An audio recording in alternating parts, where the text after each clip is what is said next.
Good afternoon, my people. Hope everyone's well. Hope your families are well, you're all making your monies, and you're generally in good health. This is Frankly Uber here, and we're going to talk about the new waiting time for Uber.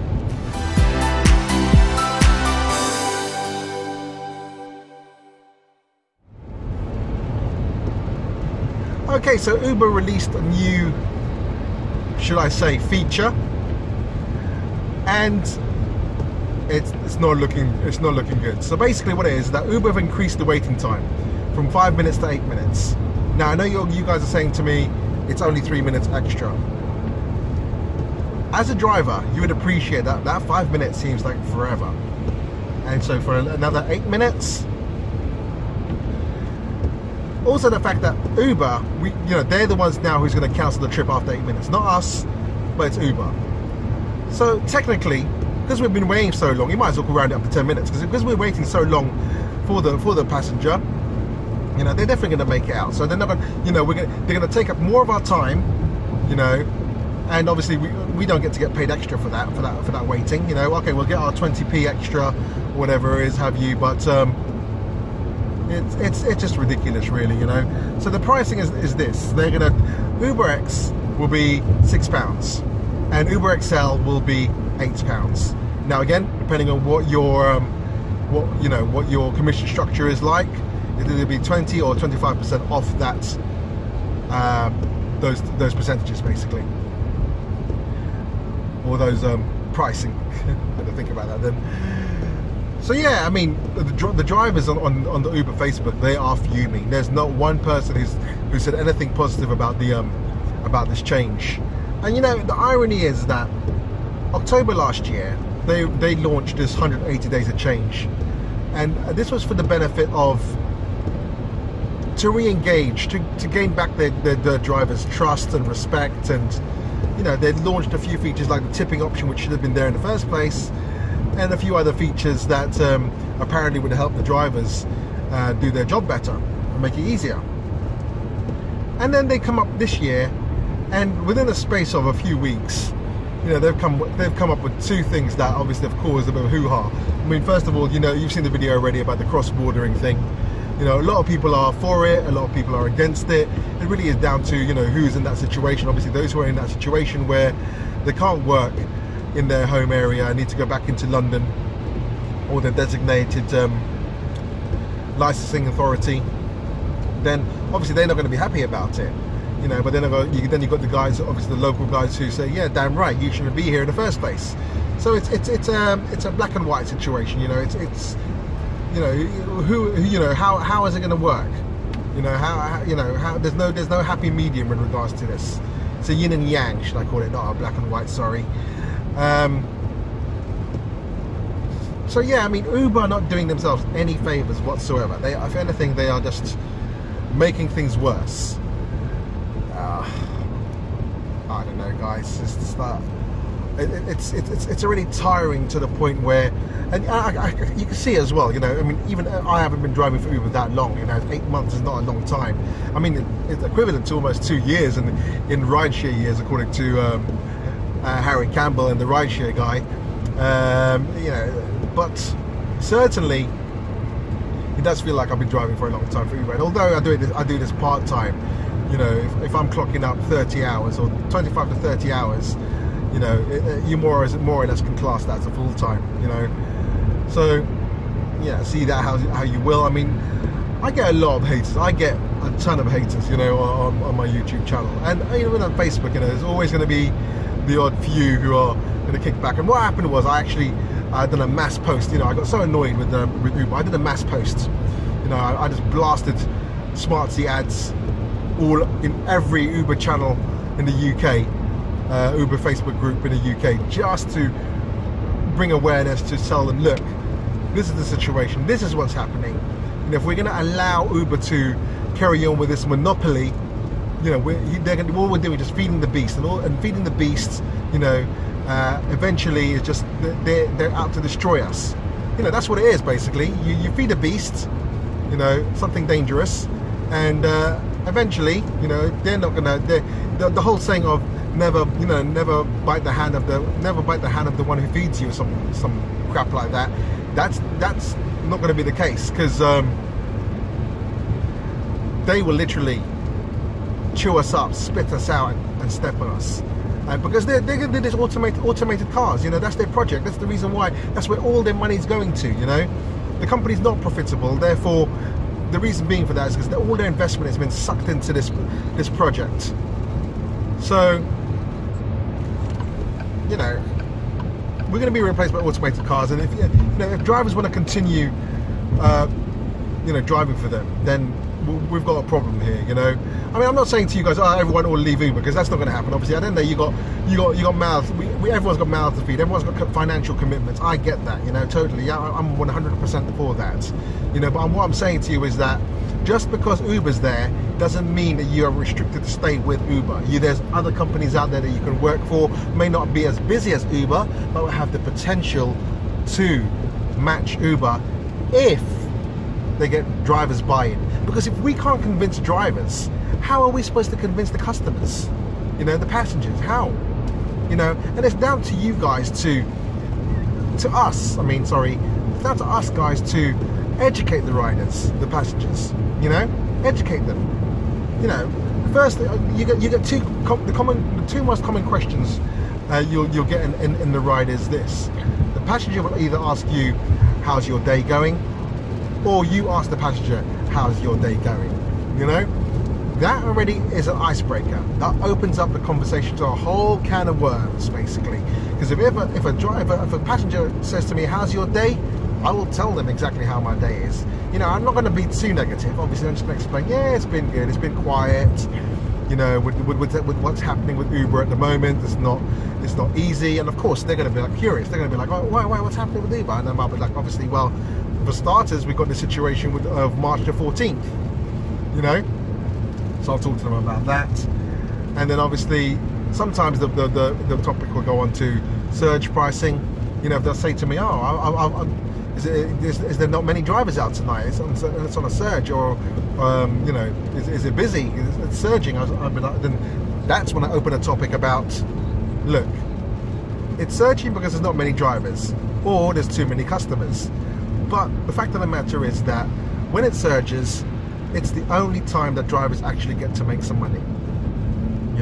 I educated them this. I said that when you're driving a standard platform, a standard requests, standard £5 request or £4 request, where depending on your region, it works out to you get 1.25 a mile, but obviously that's again depending on your distance.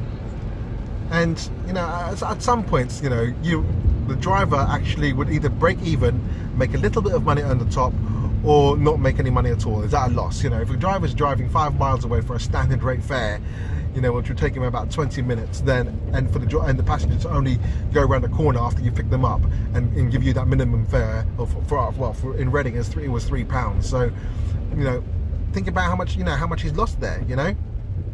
He's actually lost money. And so and then the customer will be like, oh, I didn't realise that. And then obviously then I go into more detail about it. The car that we use, the petrol, the wear and tear of the car, the petrol. This all adds up, and obviously my time, time is money at the end of the day. So, then they it's a light bulb moment for them. They actually like, oh, I didn't realise that. And I'm like, yeah. See, and that you're doing your bit there. In that brief few seconds, in that 3-minute conversation, you've managed to make the customer think. Now, it may not work, because at the end of the day, customers are driven by price. Let's face it, they're going to go for the cheapest option possible, to save some money. They can't afford to buy a car, but obviously they can afford to take an Uber out. They're going to be watching the pennies. So yeah, I mean, and again, that opens up another conversation. Then you could say that there are alternatives to Uber. It's not just Uber operating. You may only be aware of Uber, and that's because the other companies are not that big. The reason why they're not that big is because Uber's got the monopoly. Uber's got the lion's share of this whole gig economy thing in the UK. So I mean, you get a reaction from that from the customers. You know, they would actually stop and think. I mean, I took an accountant. Yeah, I didn't even realise it was an accountant. I took an accountant to Aldermaston, which is about 10 miles away from Reading Town Centre, and obviously we had a good chat. And you know, he was asking me about my day, and that's when it all, you know, I broke out into him. I just basically told him, look, you know, my day's hasn't been great. I found out this sort of news. You know, this is the situation. And the guy was really empathetic towards it. He's like, he said, I just did not realise. And I said to him, well, think of it this way: you're an accountant at the end of the day. So, you know, if you're because you're an accountant, you know, you should understand obviously with regards to expenses and how everyone obviously claims that back.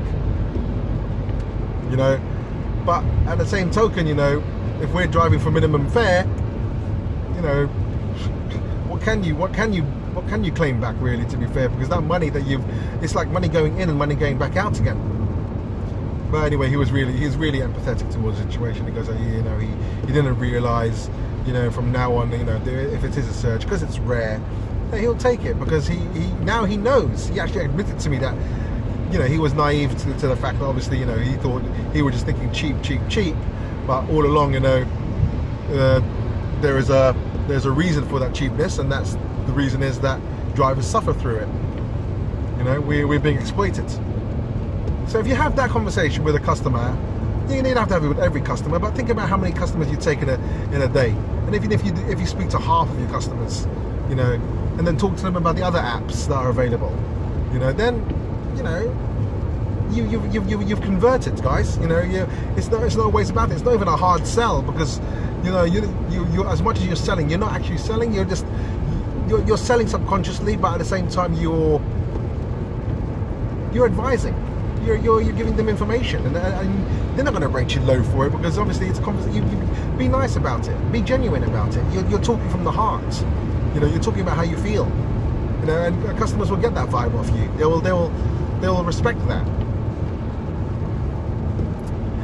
I have strayed way off the subject with regards to waiting time, but anyway, I've explained it in enough detail, and you know, I don't think I'll be waiting 8 minutes for a customer. If I get to a customer and they're not there in 5, I'm gone, because, you know, if it's surging or if it's busy, you know, there's other people you can attend to. You know, as long as a trip that comes in that's close by, I'll take that. If it's 2 or 3 minutes away, I don't mind. I'll cancel the trip and drive off, because, you know, that's the thing about Uber. They encourage passengers to take the piss, basically. You know, they do not educate the drivers. They if anything, they're making the drivers. I'm talking about passengers. The passengers, they're making the passengers behave in such ways. You know, I mean, I'll give you one example. You know, I pulled up to pick up some students again, and they were all standing outside having a fag. They looked at the car, standing outside having a fag, looked at the car, knew it was me, and just carried on about their conversation and their cigarette, and made me wait. So I sat there for 5 minutes until the wait. I sat there until the waiting time charges kicked in, and it was already at the point where I can cancel. You know, I can cancel the trip and I'll get my cancellation fee. And I looked over at them, you know, to see if they had any care in the world, and they didn't. They just didn't care. Okay, they didn't care the fact that I've been waiting there. So what I do, I start my engine, put my seatbelt on, start my engine, and you know, and you bet your bottom dollar what happens next, don't you? They would literally run to the car, because obviously they know now they're going to be charged. You know, they know that obviously that because I'm cancelling, they're going to be charged, and for them taking the piss, basically. And yeah, they'll come running out of the car, by which point, you know, depending on how quick my fingers are, you know, I would have already cancelled the trip sometimes. And then by which point I'll roll my windows down and say to them, I've been waiting for you. You know? And they'll say to me, yeah, but come on, mate. I said, the trip's been cancelled, sir. You need to order another Uber. Yeah, but come on, mate. Nothing I can do about it, sir. The trip's been cancelled, unfortunately. You do need to hail another Uber. they'll be annoyed by that point. But okay, fair enough, happy days for me, because one, they don't get to rate me, two, I don't get to rate them, and I don't get them having my car, because all it will be is, you know, once that happens, you know, you're already going to be annoyed, you're already going to be pissed off, you're just going to think to yourself, you know what, it is not worth it sometimes. You know, people want to behave like that, they deserve to be taught a lesson. You know, it's not about me being cruel again. You know, as I said, I'm really good to my customers, I have a good conversation with them, you know, but if you're going to take the piss, then you have to pay for that. You have to pay for that. I'm so sorry. But, you know, at the end of the day, I'm here to earn a living. You know, I'm not here to make friends. You know, I've got a job to do. I've done my job. I waited for according to the correct time. And if you want to carry on behaving like that, then you'll suffer. You know. But yeah, 8 minutes, that's far too long for me. I probably won't. You know, I'll hang about for the maximum of 5, and I'll move on. You know, because if a customer's making you wait for 8 minutes already, that's taking the base. It really is taking the base. You're not, you that's 8 minutes of your time where you could have got another job where the customer would come out straight away, or the customer would be waiting for you. And again, this goes back to the fact that customers just don't have logic. If you are picking up a customer and they want you to pick them up at a bus stop, or at the side of a road, of a main road, not a side, sorry, right in the main roads where they expect you to stop, you know, or wait for you at a zigzag, you know, these kind of things, you know. You know, when I think about it, it infuriates me so much that, you know, I just have to pause for a little bit and just think to myself, oh man, really? Is Uber doing this to me now, you know? Of all the positive I had, obviously, in my first videos of talking about Uber, you know, certainly recently it's just been a downhill struggle, really. And but there are alternatives, you know. Obviously, everyone knows I'm trying to help Smartzi get going in Reading, and I've got another 2 more projects as well with other companies. So we'll, as I said, I'm going to meet this first company now, see what their proposition's like, and yeah, I'll take it from there, really. Now, I was post blasting on Facebook today, just because I got so annoyed, and I want to give a big shout out to Tom Millen. He direct messaged me on Facebook and just said, hey, I'm a big fan, and I watch all your videos. I think you crack me up, and when you talk about the students, and yeah, man, he knows that I like to keep it real. I don't know that I'm just keeping it real. You know, I'm not holding back on anything. At the end of the day, you know, you piss me off, that's just gonna go on YouTube.